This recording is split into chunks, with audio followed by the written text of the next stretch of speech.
Alrighty. Good morning, good morning.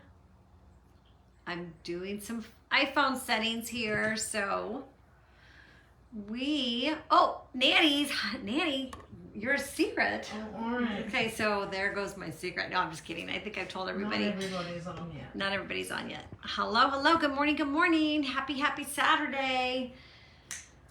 So, if you don't know, Nanny is in the house. There she is. She's working hard. Good morning. Hi, Nanny. Hi. I went and got Nan's yesterday. Well, actually, I was at my sister's. Hold on, I need to be taller than my mom. Woo! I was at my sister's, who lives about 3 hours near Sacramento. Oopsie. Whatever. Anyway, so I went out there. I came home from Hawaii, did a quick Instagram live, and then drove up to see my sisters, to pick up my mom, who's here for a week in Santa Cruz. It's a little foggy here, but we're hoping for some sunshine. Yeah. There's Molly. Good morning, good morning. So Nanny is gonna do some really important tips for us. Definitely. Yeah. I still am not doing it correctly. So we're going to do some tips in a little bit.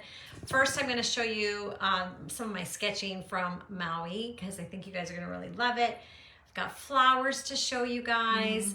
Then I'm going to send it over to my mom, who's going to demonstrate stenciling. Tell everybody what you're going to do today. I'm going to do stenciling my way, which I think might be the proper way. And having watched my sweet daughter here demonstrate over and last over. week, I thought I'd better show them how I stencil and how to clean your brushes. And you spend a lot of money on brushes. Brushes are probably one of our most expensive things we buy. And if you look after them, they will last for years and years and years. And if you don't look after them, they won't, and you'll be replacing them and spending more money again. So just not fun. I have a little fetish about brush cleaning, and even if it's like 1 o'clock in the morning and I finish painting, I will always wash my brushes. Might not wash my face, but I'll wash my brushes, because I think they really preserve the brushes. Yes. And I've had brushes for years and years and years. Yes. Yeah.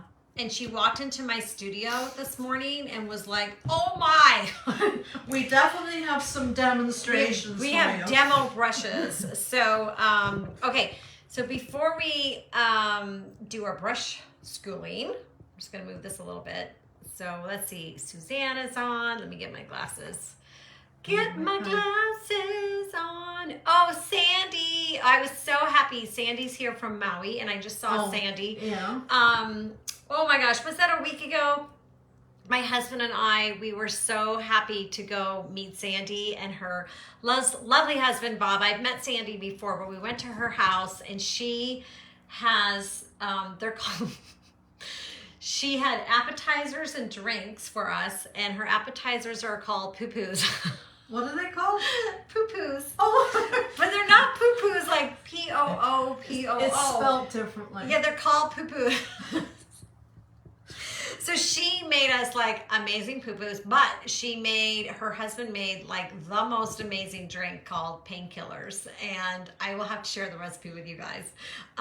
It was really good. So anyway, thank you, Sandy, for that, and good morning, good morning. There's Sandra, and Sandra, my mom just gave me these beautiful brushes. So Sandra, thank you. Gave my mom these brushes to give to me, and there are a lot of angle shaders that she knows I love. And look how nice and clean her brushes are. Sandra is just like me. Well, you did. She wouldn't go to bed with dirty brushes. I would go to bed with dirty brushes. So thank you. All right. So before we even get to our awesome art, I want to show you guys. First of all, I am a proud owner of a Cafe au lait dahlia grown from scratch. Okay, let me put it between my mom and I. Is that amazing? Okay, so this is a Cafe au lait, and they're a type of dahlia that it's one of the most coveted dahlias, and it's very expensive, I guess, to buy as a tuber.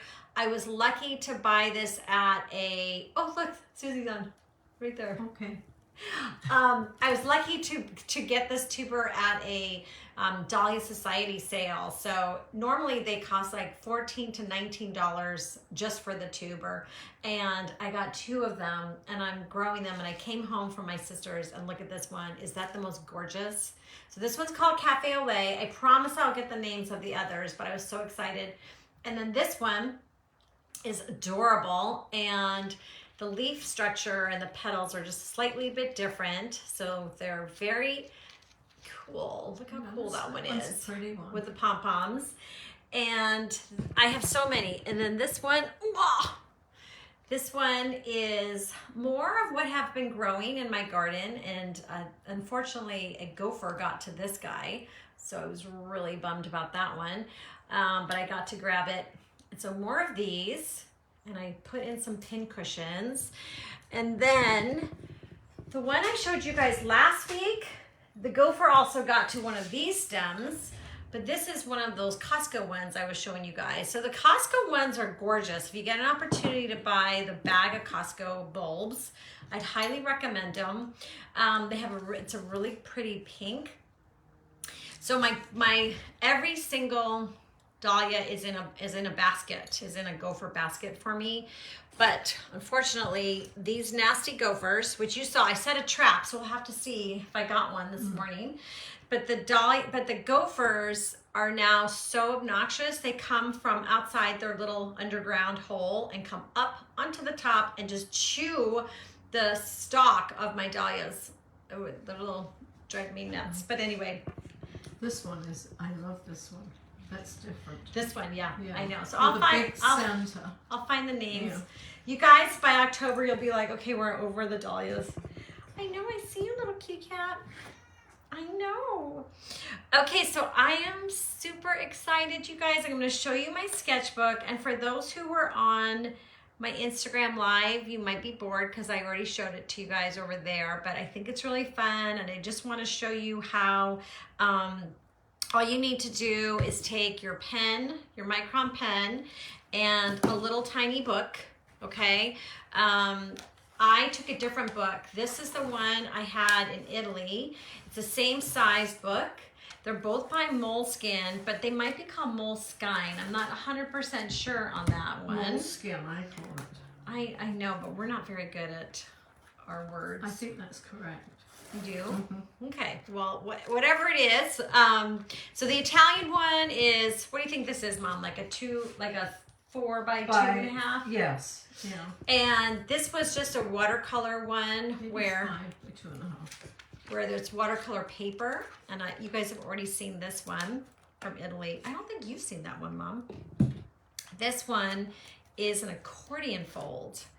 And I did this one in Maui, but I'm not going to open it all the way, but it folds out. And I was showing my sister and her husband, and they were thinking I could somehow hang it.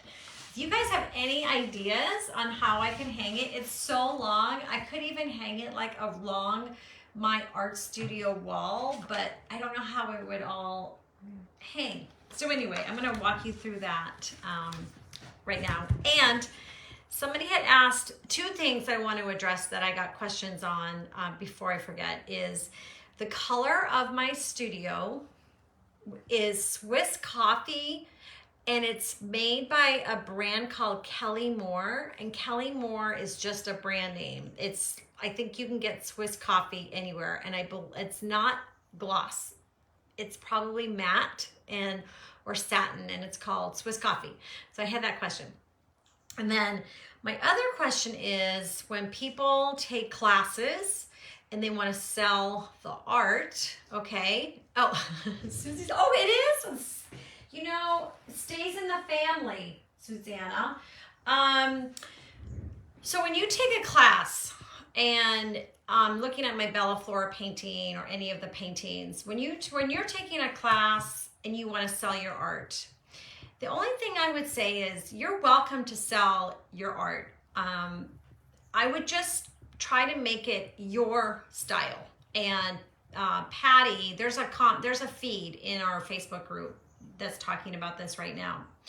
And Patty did my Bella Flora class, and she did it with 2 different Bellas, and one's got a different coloring and she looks a little bit different, and she's selling that one, and she's feeling very confident about it, and she's going to sell it, and it's gorgeous.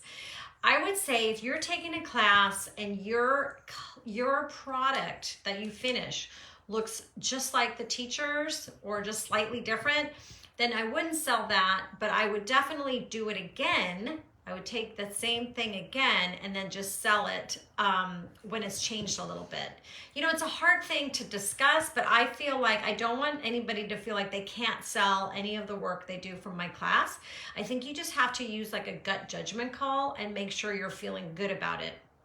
I wouldn't want to take a step-by-step class and do the exact same thing and sell it, but certainly take your step-by-step class and change colors, change the palette, you know, do something that's got your spin on it, and feel good about selling your art or sharing your art. People want to see it. People are excited to have art. I bought a few pieces of art in Hawaii, and I think it's good. It's good to sell it. So hopefully that answers. If you guys are ever really concerned about it, you can always email me the photo of what you would like to sell and say, does this feel like it's far enough away, or, you know, whatever. So for the most part, I'm very comfortable with any of my students selling the art. I just feel like you have to almost do a little bit of a gut check on it and make sure you feel good about it. So hopefully that answers that. Mm-hmm. What do you think? And I think if they post just a picture on Facebook to show their friends what they've done in the class, always give credit to the teacher. Yes, yeah. So you want to credit your teacher, and that way, you know, somebody might say to you, I'd like to buy that. And then you can always say, sure, no problem. It was inspired by such and such. So yeah, I think it's okay. I don't think there's any strict rules, but I agree. I feel a lot of artists out there don't get the credit from others, and it's easy to post photos without thinking about the credit of the artist, but you know, it's just a simple name, and all that will be good. So okay, I'm gonna flip us around. Nanny, we're gonna come to you soon. Okay, she's all excited and ready. What I'm gonna do is I'm gonna flip us. So we got our flip tool right here. I'll flip to the table. Flip. Yeah. You guys can see it's a foggy day, and I'm gonna move a couple things. I gotta move my big Cafe au lait dahlia. I'm gonna take some photos of this guy. Oh, and Mom, you want any water? Are you good? I'm okay. All right. Let me just move. All right, you guys hold tight. I gotta move this over here. Okay. Actually, you gotta move this back. Whoa.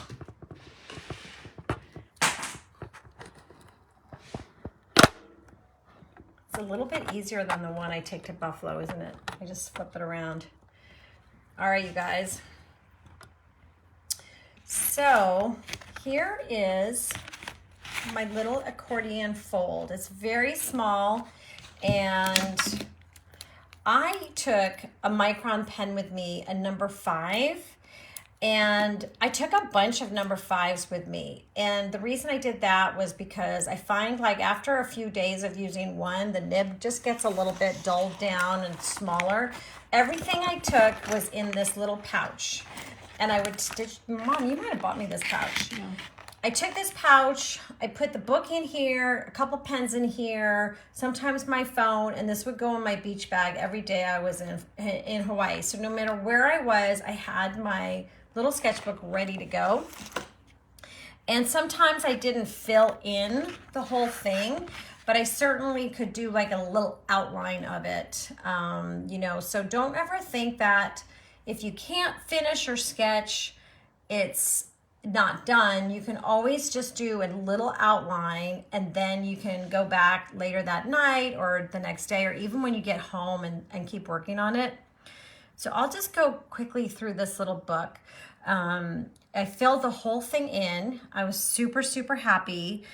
the reason I love these little books is because they're really easy to transport and they have a hard back on them. And that way you can be anywhere you want to be and you have a hard surface to work on, like at the beach and things like that.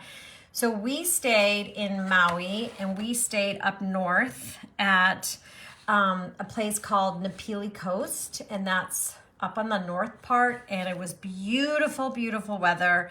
And this is the view from our first villa. So we would be looking out of our first villa, and there was this little island. There's 2 islands that are across from, there are two islands across from our villa. And hold on one second. Here, Mom, scooch back a little bit. The table keeps shaking. There we go. Okay, we're good. Sorry about that. My table is a little shaky. This is called Lanai, and over here was Molokai. And we would see a bunch of little turtles. But the thing I liked about Maui when I was there too is all of the beautiful leaves. Like, this is just a gorgeous little circle shape. And so I would sort of take 2 ideas and put them together. And then what I really tried to do is, it's getting a little dirty. My book's getting a little dirty.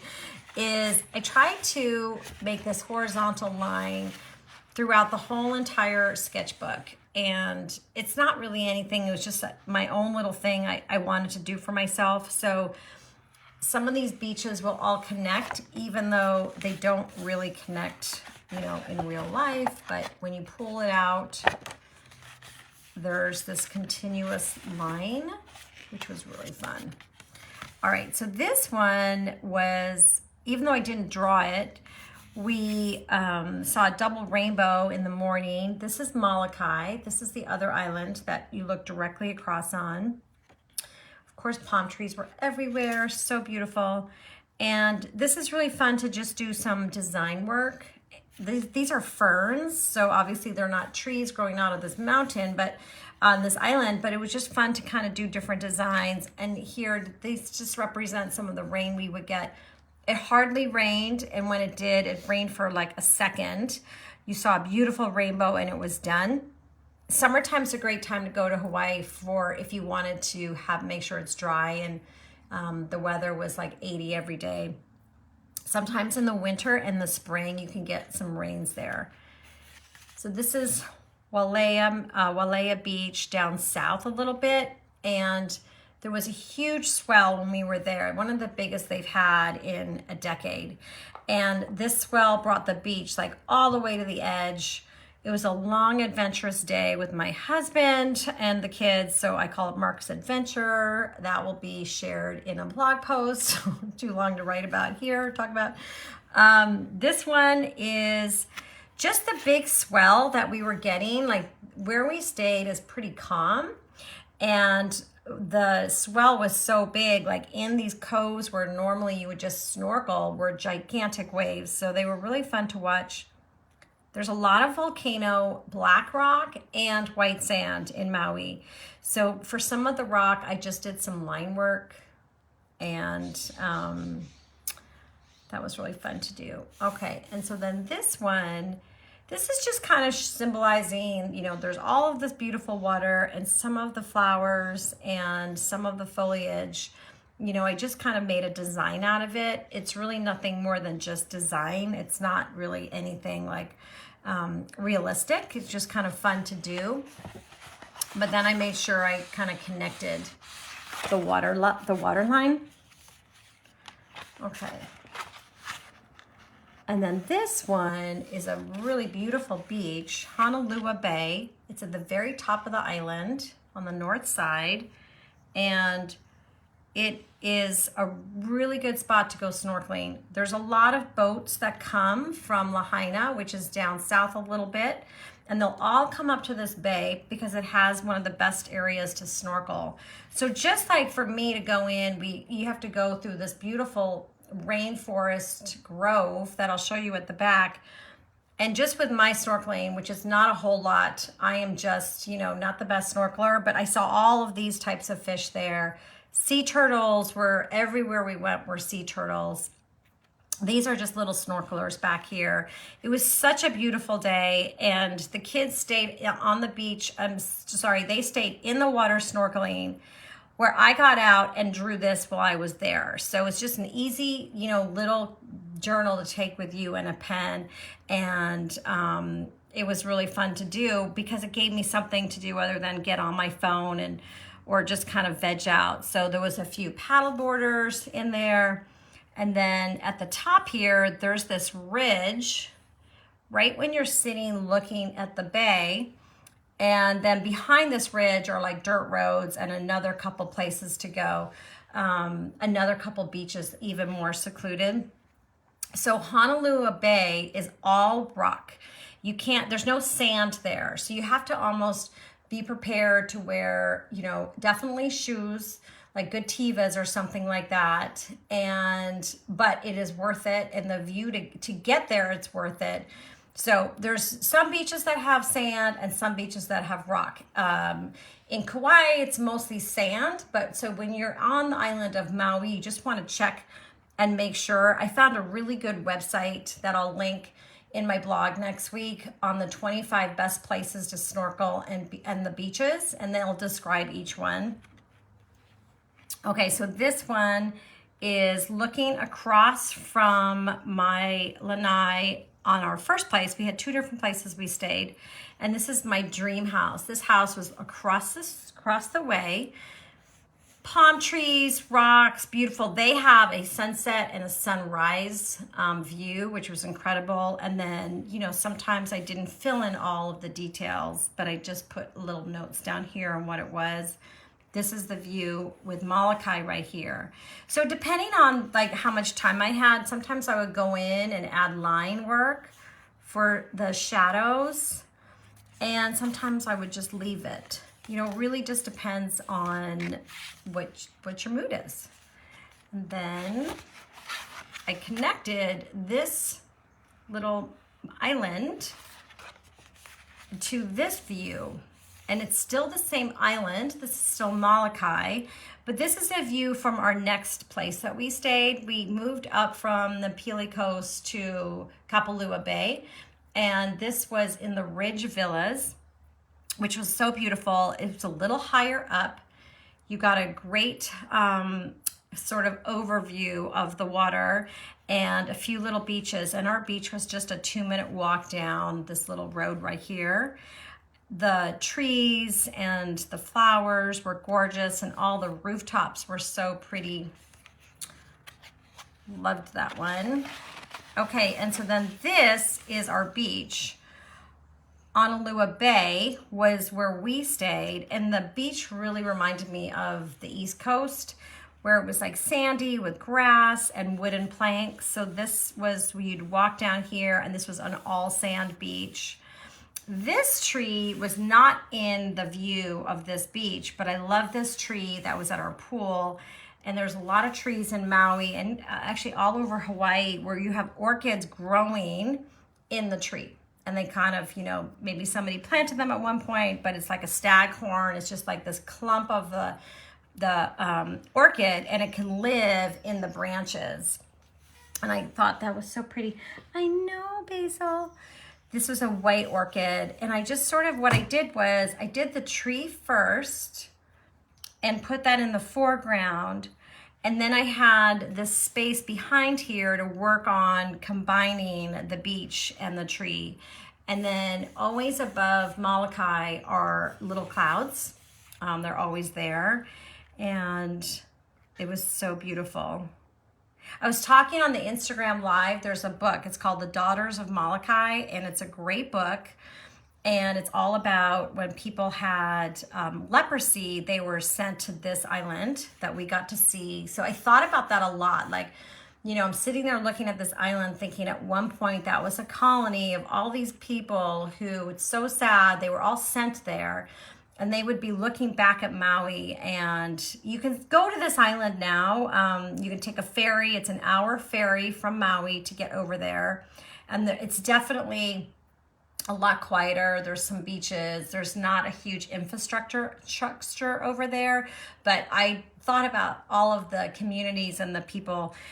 It's a great book to read, and it's really interesting history. So if you get a chance, pick that one up. So this is how I just can keep continuing the line of the beach.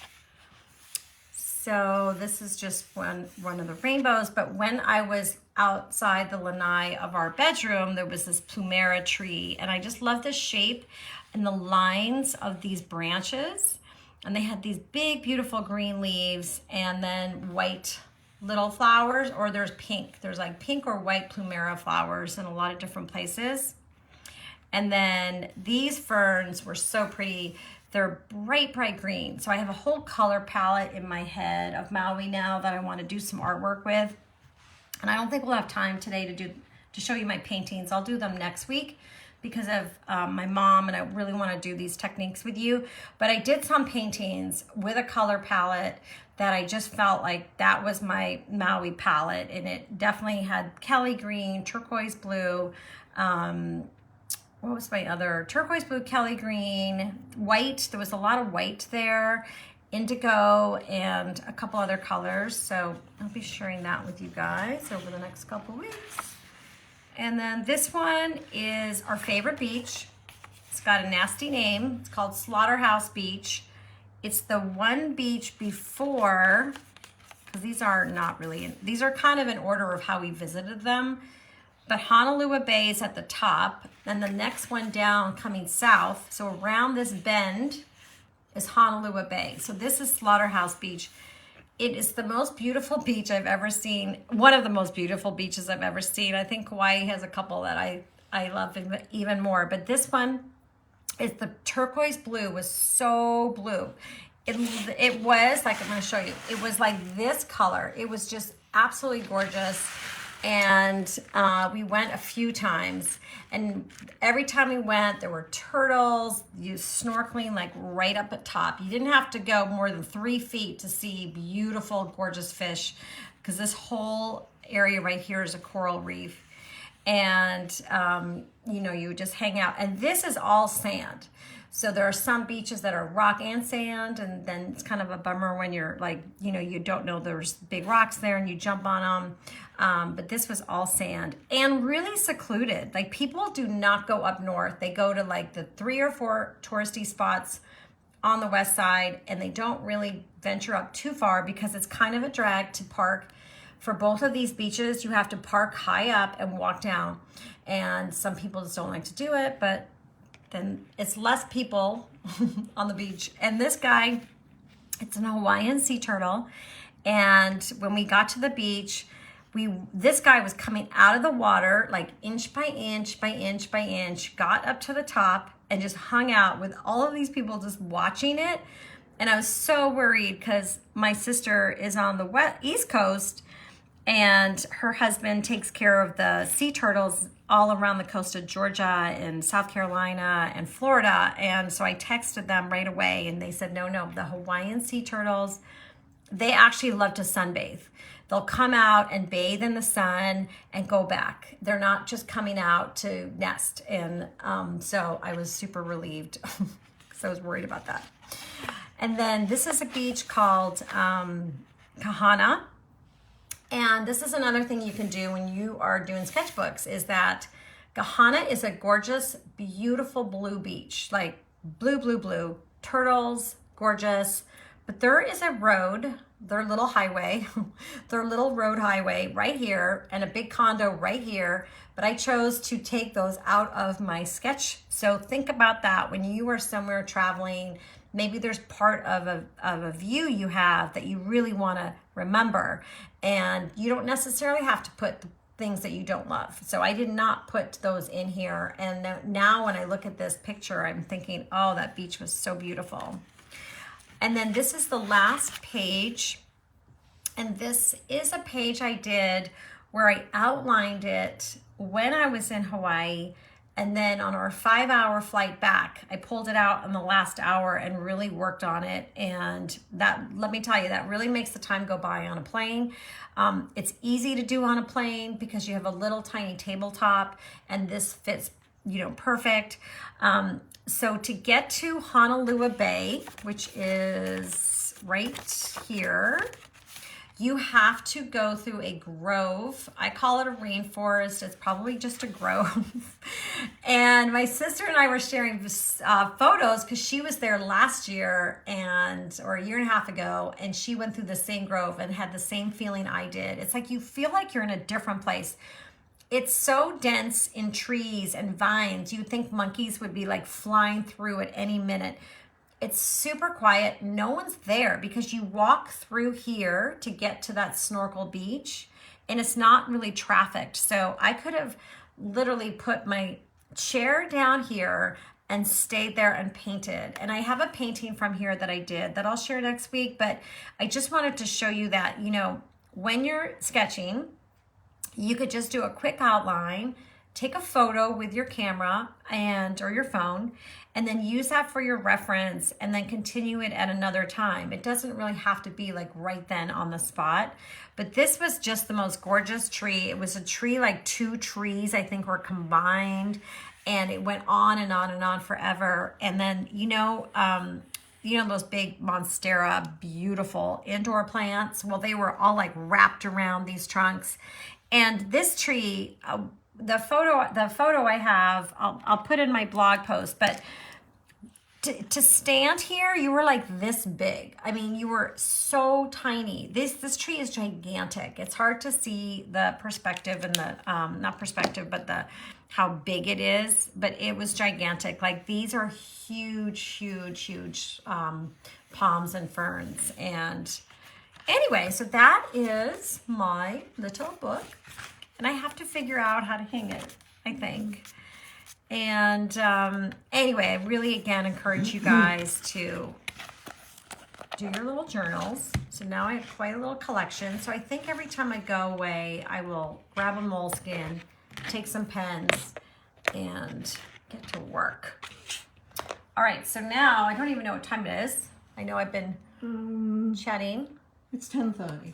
Perfect. All right, so I'm going to flip this way. If you guys have any questions on my sketchbook, let me know. Oh, this is too, like, I brought my satchel, my Paganol satchel with me on my trip.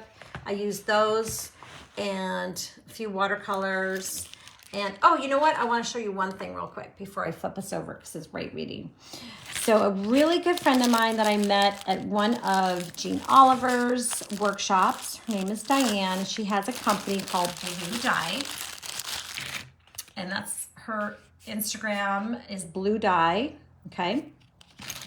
She has, oops, here I am doing it this way. She has beautiful hats. Like, I already have one of her knit hats that has a gorgeous flower on it. But she also makes beautiful cuffs. And I had ordered this cuff from her. Isn't it gorgeous? It's a piece of leather, and she decorates it with little, embellishments. But she also put this in there for me as a little gift. And look at this keychain. So you know how I love my little tag, Create Joy. You can order these keychains from her, these little tags, and have anything written on it you want. Isn't that so pretty? Anyway, isn't that pretty, Mom? Very. Yeah. So Diane is awesome, and check her out on Instagram. And she's got a shop, and it's great for gift giving, holiday stuff, but it's also a great little leather cuff. All right. Just want to give a shout out to Diane. All right. So there's our fog. And here is me. Here's Nanny. Okay, so I'm probably going to take this off of here so we can watch you. Okay. I'm going to move us around a little bit. And, all right, so Nanny, you just hold on 1 second. Okay, does anybody have Would you like me to do the stenciling? Or okay, hold on. Everybody can just see my face. Hold on. Okay, there we go. All the brush cleaning first. Whatever you want, Mom. It's all you. Okay. Let's do the stenciling first. All right, and I'm gonna be here on the other side of the camera to ask my mom questions. Hold on, Nanny. Just get closer. To ask her questions, and if you guys have any questions on brushes or brush cleaning, you just let me know because I can see them on this side. Okay. So, I like to tell I only use Bounty tissues. No, Viva. Viva, yes. Because how many Viva, times? yeah. How many times have I told everybody that? I tear them up into little squares. And what did you decide to do, Mom, first? I'm going to do the stencil paying attention. first. Okay. Yeah. And these are 2 brushes that I had given to Andrea. One is a Tracy Moreau stencil brush. As you can see, it's a little different. It has a center area that's raised. Do you see how that is? Yeah. And why is it raised, Mom? I think the paint holds onto that, and you can press down more, and it goes into the little areas probably better. But that's her design and her brush. She's an artist from Canada, and she markets her brushes through Dynasty Brushes. Dynasty Brushes, okay, everybody? Yeah. Yep. And then the other brush I really like is a Laurie Speltz stencil brush. She has a set of 4. I can't see what size this is, but this is one of the big, there's like probably the middle size. There's a bigger one and 2 smaller ones. And I really like these brushes. You like those, yeah. Yeah. I found that I never really got the stencil brushes, and then in my last class I started working with them, and I actually really do like using them over a regular paintbrush. Right. You can press down harder on them. So my mom right now has got some deli paper that I like to use as sometimes for palettes. You can get them super cheap on Amazon. Okay, I'm just gonna zoom in. A little bit of paint here.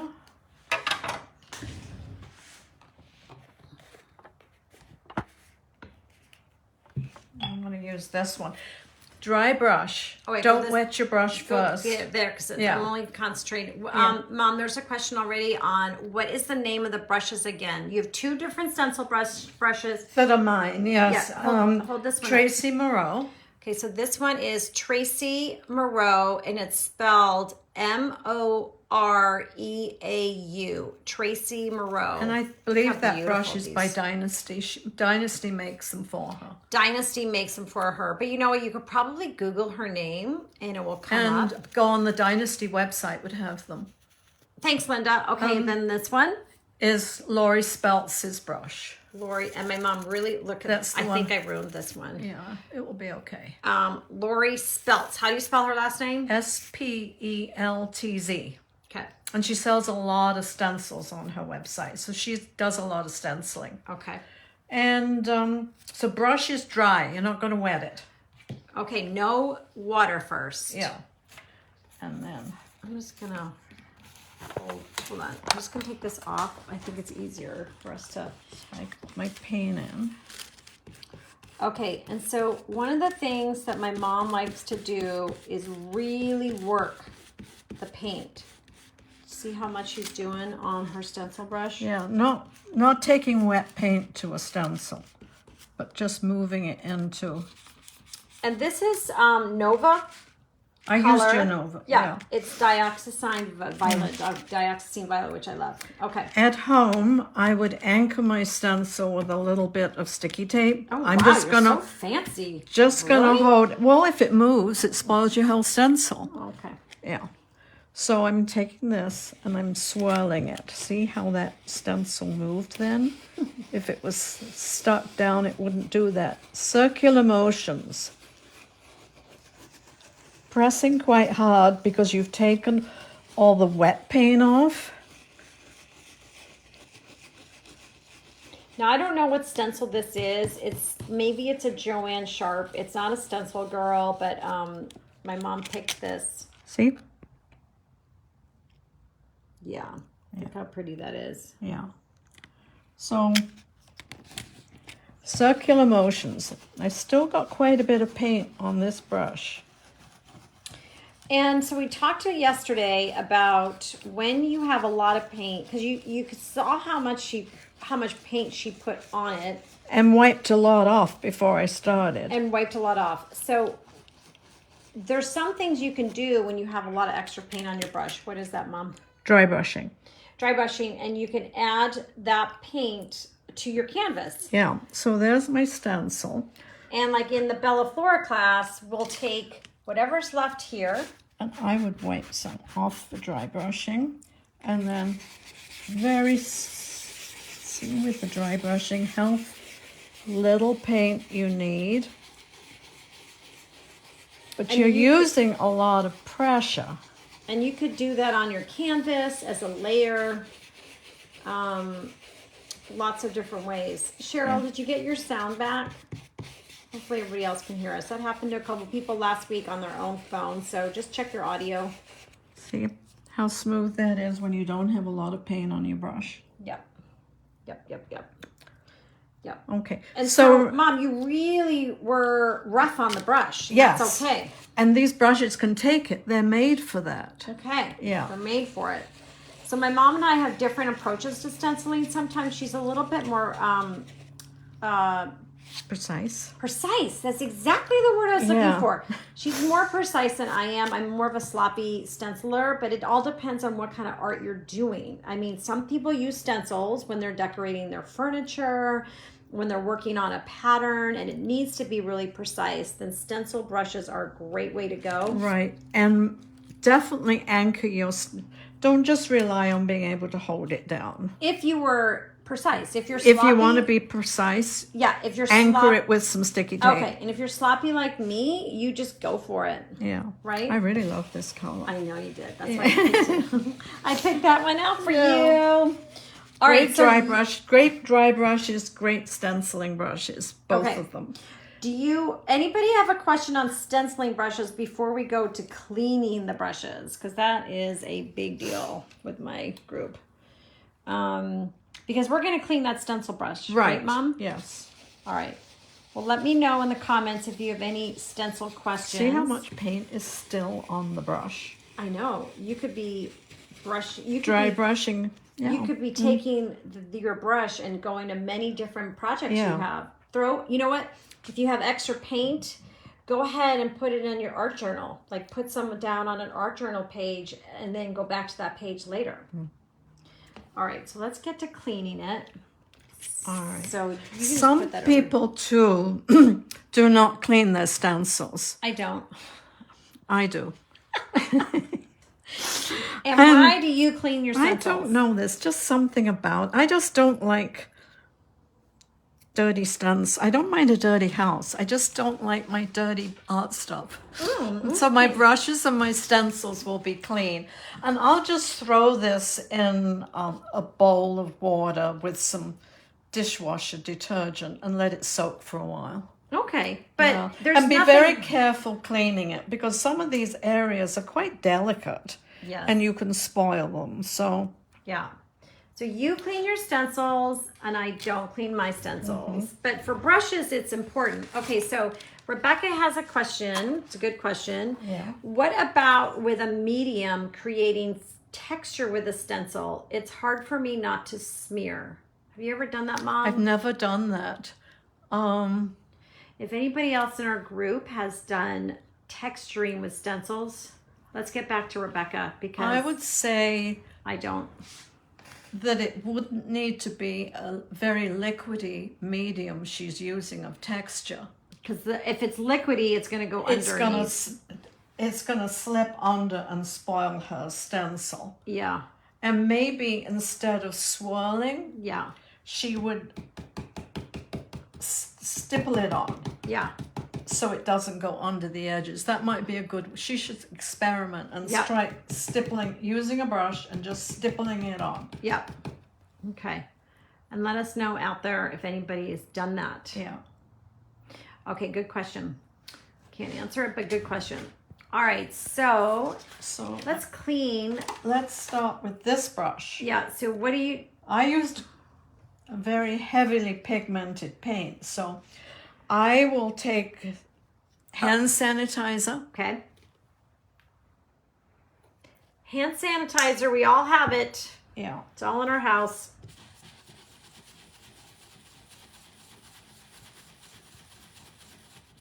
Oh, good. We're getting lots of answers to the texturing. Sandra also had a good idea. And I'm going into my hand sanitizer. Wait, all that paint is just from the... Just from that, what's left. You see it leaves? Okay, so my mom is using... What are you using for a piece of paper? Yeah, palette paper. Yeah. I would use palette paper.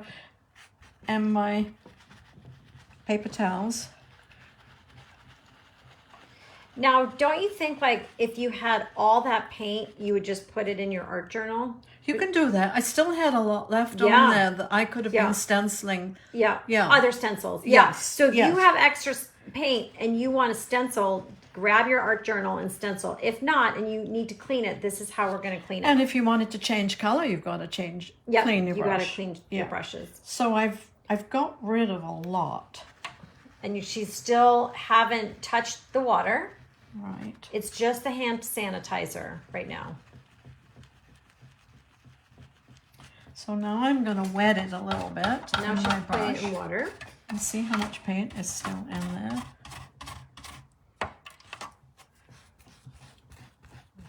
Man, I need a little helper to do all mine. Yeah. Okay, so you get to a point where what?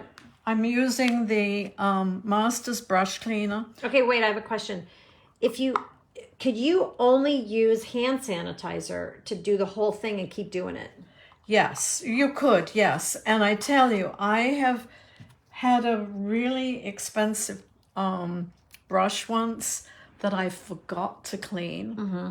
I came down in the morning and it's stiff, solid with the paint in it still lying on my table. And I was really upset. And with the hand sanitizer, you can, I put one ready here. What did I do with it? I wrapped it up. Oh, I don't know what I did with it, but I would put hand sanitizer on the brush.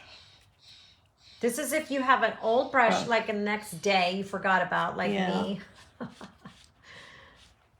And then wrap it up. You said like a piece of saran wrap or Well, even yeah, palette paper? Like wrap it up Okay, this is a great tip, you guys. and wrap it round in your saran wrap Okay, and just leave it. for how long? I left it overnight Okay. and then I went to cleaning it thoroughly the next morning and it really did work. Okay, so Yeah. any brushes that are super old, That you've ruined and are stiff with paint, Then you can work on that. you can bring them back to life Yeah. with a little hand sanitizer, And- saran wrap. Okay, so back to your stencil brush. Yes, Where did that guy go? Right here. right here. So you've done a few hand sanitizers. You could keep doing hand sanitizer. Yeah. She popped it in the water. I'm and trying. and you're trying to get the majority of it off before Right, you go to into my soap. yeah. So this is one. Let's show everybody this. This is the Masters brush cleaner and preserver, which my mom loves and I love it too now. And you basically, I've gone through a few of these. You just keep going. And you use your Round and palette round. paper. And we picked a very dark With hard color with also to get out. a paint that's very highly pigmented Yep. too. So the I mean, Nova's great paint. yeah. And my mom's right, you know, like, so if I go to my mom's house or Sandra's house, their brushes are like brand spanking new. You don't see any paint on them. But mine, different story. Yeah. Okay, so, So I mean, it takes a little time. yeah. Um, Oh, that's a good way. Christina has a great question. yes. Do I have a There's great a answer? lot of brushes of mine that look like this. Okay, so Christina asks, how can you fix a brush whose bristles bristles, little hairs, Yeah. have been bended from storing the wrong way down. And my mom's going to talk about storing the brushes, but how do you fix something like that? One thing she could try, which I have done with round brushes, liner brushes, is boiling water. Okay. And clean the brush as best you can. You need to get the paint out of it. But if you're trying to get the bristles to be perfect again, dip it in the boiling water very quickly. Just dip it in and then bring it out and use your hands and knead it back into shape. Ooh. And, you know, you can take your, I don't know whether you have a round brush, but Sandra might have given you one. No. But the round brush, you can just twirl it around in your hand and bring it back to a point. Right. Yep. Yeah. But good question, Christina. Yeah. And also, if you've done that and it's still not perfect, you can take some soap, like hand soap, or even your master soap, and massage it into the brush like a round brush, get to the point, like that, and then just leave it. For how long? Overnight. Okay. And then it will dry stiff because you've got the soap, but it should dry into the right shape. Okay. Good. That will help. Okay. Yeah. Perfect. Great question, Christina. Yeah. Okay, so we're still on our stencil brush. Yeah. It's getting there. And it's getting there. Yeah. And this little... I mean, this seems like a lot of work, but when you've spent $30 on a couple of good brushes, you could have them for your life if you look after them. Well, it's like anything, right? Yeah. You just look after it. This is a great little water dish tub thing from King Art, but they're divided into sections, so you can go, you know, every time you keep working on them. See how little paint's coming out now. This brush could be stained from the pigment, but it's only stained and not got the paint in it. So two things. One is you know it's clean when you are using this master's little tub and you don't get any paint on it, or if you're not using the master's tub, you know it's done. We are getting some out still. My cat's going crazy, but you also know it's done when you brush. So she still got some, but not as much as she was. And we did pick a paint with a lot of pigment and a strong color. Yes. On purpose, so that it showed. Yes. Okay, great. Sandra's filling in with some of the details on the boiling water. Angela asks a question: how do you stop bristles from falling out while using the brush? She's already damaged the brush from leaving water in it, leaving it upside down like this. You leave your brushes flat. Okay, let's talk about that. Let's talk about a couple things about that because it's important while you're cleaning. 1, 2, Angela. I also find that cheap brushes, your bristles are going to fall out. You definitely pay for what you get when it comes to brushes, I believe. I don't think anybody's out to make a racket on brushes, but I do know like really inexpensive brushes from more crafting stores, your bristles will fall out. If they're falling out and it's a really good brush, it's because there's some ways to keep your brushes from getting damaged. So I'm gonna have Nanny walk us through that right now. So Mom, the best way to store a brush when it's drying is to lay it flat. If you leave it up like that, any paint that you've left in your brush and the water is going into your ferrule here. Mm-hmm. And that's that's what glues all the brushes, all the hairs together is in here, and then they crimp that really tight. Mm-hmm. But if you've let paint and water go in there, I think some of the glue gets affected and you start losing hairs in your brush. Oh my God, every single brush I clean, I leave upright. Yeah, must dry them flat. Okay, so you need to dry them flat. Is there any special way to store them, or can they all just, once they're completely dried, they can be stored upright in my little things? Yeah, like this. Okay. Yes. Okay. And then you were going to tell us another thing about storing them, was it? Does that ring a bell? Storing. storing your brushes? No, it's fine. It's just that, right? You just want to make sure you lay them flat until they're dry. I think a lot of the, Oh, it could have been yeah, you did a good job. I've got the paint out, but they'll always after a color like a strong pigmented color. Yeah. You'll have a stain. Yeah. But it's not paint. Right. Yeah. So the thing is, you guys, like if you have, what I would recommend you do is you separate your brushes by, what are you looking for, Mom? Got me just wrapped up? Yes. Oh, I took it out. Yeah. I'm gonna see if I can get any.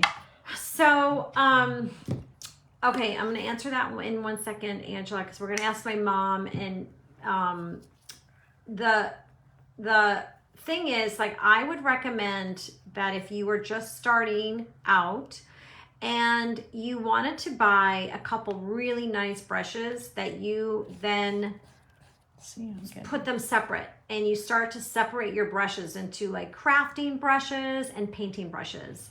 And crafting brushes is things like you could then use super old crummy brushes for gluing or for mediums or for messing around or with your grandkids or with your own kids or something like that.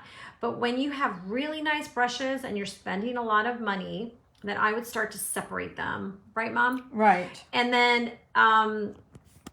Angela asks a question. Well, Susan Phillips thinks it's the cleanest brush.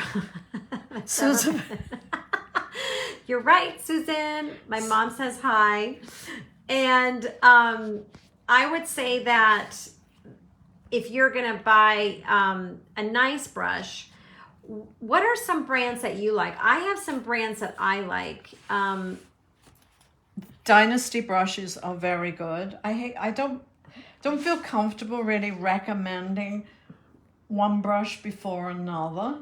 But I do like Dynasty. And a brush could run an average price of a brush. What's an average price of a brush, like the one you're holding, like a good brush? Probably like $8-9. Yeah. Yeah. And that's why you want to look after them. Yes.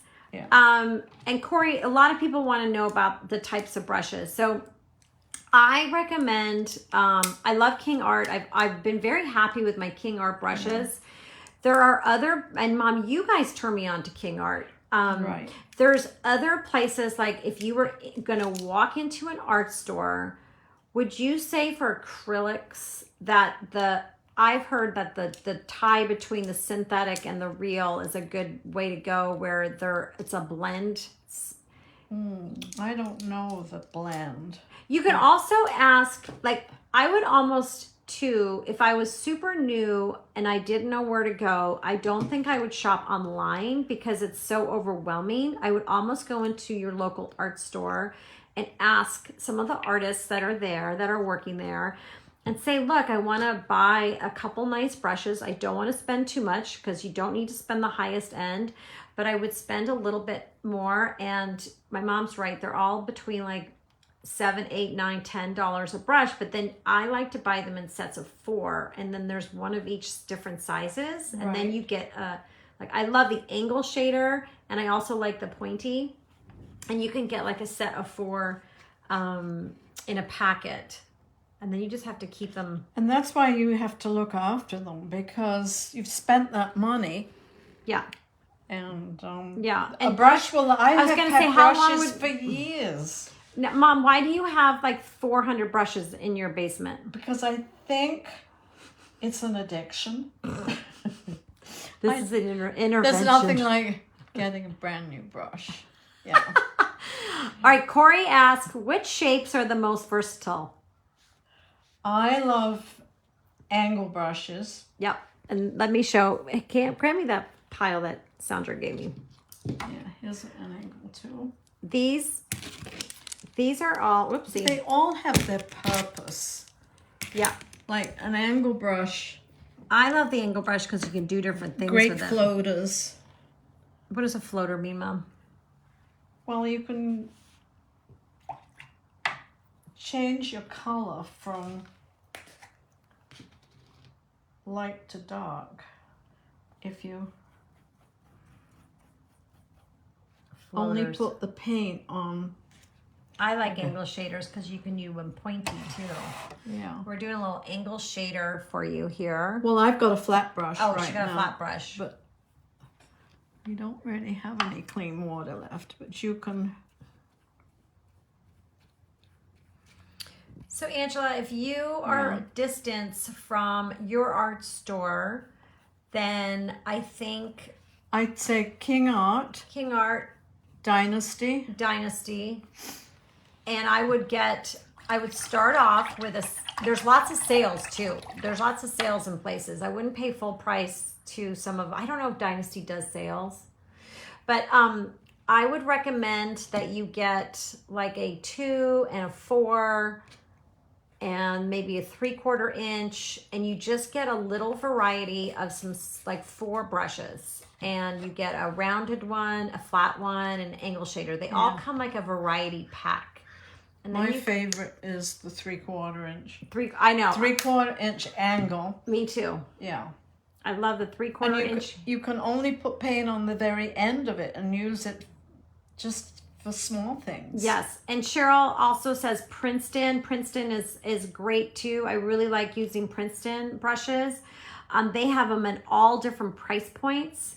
So, you know, there's some big brush companies out there. And if anybody has some good recommendations for Angela, let her know of like, maybe she needs like between a starter and a medium. I'm sure she doesn't want to spend a ton until she knows what she likes. I just really liked the feel of the King Art brushes, and that's kind of all I use right now. I might have to get some Dynasty ones.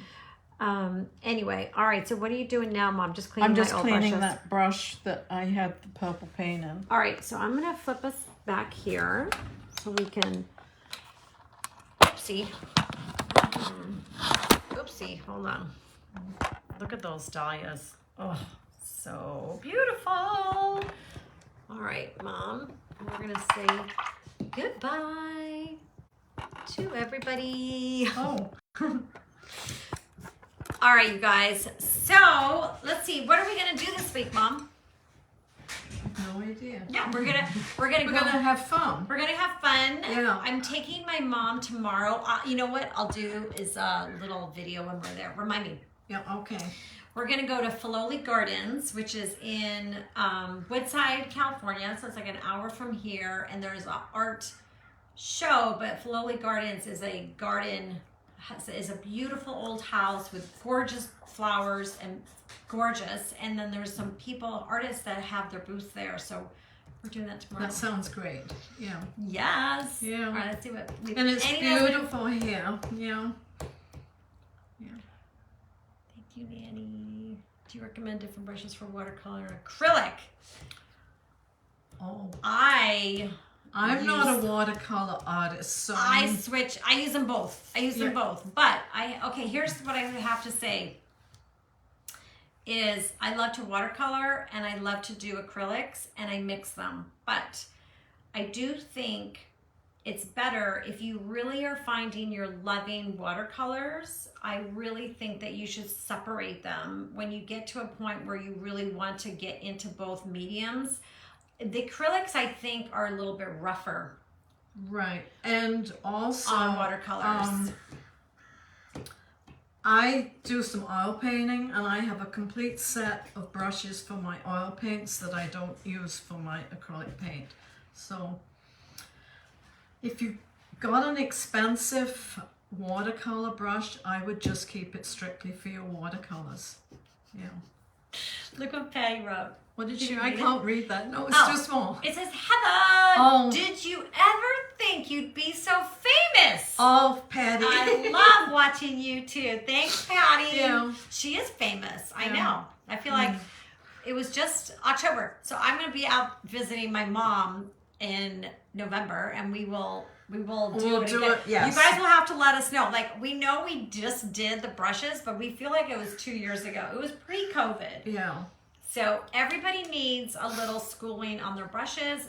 Me the most. Definitely. Because you realize how much when you buy a brush, how much investment is in your brush, and it Yes. will last for years if you look after it. Yes. Yeah. So with that said, you guys have a wonderful. Oh, it's gorgeous, yeah. Look at the size of it with our faces, yeah. So big. Yeah. Hopefully there'll be some dahlias tomorrow at the garden. So you guys have a fantastic creative week, and draw lots and share. The posts are beautiful. All the Bellas, and we saw a whimsical elephant the other day. Makes me so happy. And Nanny, what art projects are you working on before I leave? Before we leave our lovely people, what are you working on? Right now, at the moment, nothing. But I am about to go and do a oil painting seminar for like 5 days with Sherry Nelson in Canandaigua when I get back. So She's the birds. birds, yes. And how big? It will be about 15 by 32 inches, I think the panel is. And there'll be 3 of them. There are 3 of them. And Yeah. is Sandra going? No. Sandra, she's not Yeah, going. she didn't want to Who are go. you going with? Myself. Oh, well, Yes. good for you. Yeah, Okay, but I know a lot of the girls. Where is it? Canandaigua? In Canandaigua, yeah. Beautiful place in Canandaigua overlooking the lake. All right. And unfortunately it's up for sale. So I thought I would go one last time. All right. you And know. so when I come visit you in November, it'll You'll be see done. all the unfinished pieces. No, it'll be yeah. finished. Yeah. Okay, you guys. Okay, we'll see you later. Hope you enjoyed Nanny's tips. Yeah. Okay, keep those brushes clean. Keep them clean. Bye-bye.